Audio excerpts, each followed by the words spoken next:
फळचाट घेण्यापूर्वी ह्या दोन गोष्टी नक्की लक्षात ठेवा.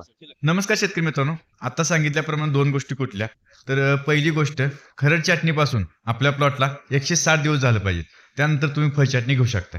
ही पहिली गोष्ट झाली. आणि दुसरी सगळ्यात महत्त्वाची गोष्ट म्हणजे आपल्या काडीत असणारी फीत ती पूर्ण तपकिरी करायची, म्हणजे ब्राऊन कलर झाली पाहिजे. ज्यावेळी अशी ब्राऊन कलरची होत्या त्यावेळी तुम्ही फळचटणी घेऊ शकताय.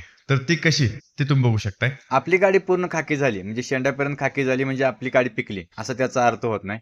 किंवा आपण खरड चटणी घेतल्यापासून आपल्या बागेला 160 दिवस झाले म्हणजे आपली काडी पिकली असाही त्याचा अर्थ होत नाही. आपल्या द्राक्ष बागेची फळचटणी घेताना सगळ्यात महत्त्वाची एक गोष्ट लक्षात ठेवा, म्हणजे आपल्या काडीच्या आत असणारी फीत. आपल्या द्राक्ष बागेची काडी वरून कितीही खाकी पडली तरी आपल्या काडीच्या आतील असणारी फीत कशा प्रकारे तपकीर झाल्या किंवा ब्राऊन झाल्या हे बघणं खूप महत्त्वाचं आहे. आता तुम्ही व्हिडिओ जी काडी बघताय या प्लॉटची खरड चटणी होऊन 200+ दिवस झाले ती, आणि तुम्ही बघू शकताय काडीच्या आत असणारी फीत कशा प्रकारे तपकीर झाल्या. त्यामुळे आपल्या द्राक्ष बागेची फळचटणी घ्यायच्या अगोदर आपली काडी वरून किती खाकी पडल्या याच्यापेक्षा आपल्या काडीच्या आत असणारी फीत कशा प्रकारे ब्राऊन झाल्या म्हणजे तपकीर झाल्या हे बघणं खूप महत्त्वाचं आहे. आणि सर्व शेतकऱ्यांनी अशा प्रकारे काडी तपासणी करा आणि मगच आपल्या फळचटणी निर्णय घ्या. इतकंच सांगणं आहे. धन्यवाद.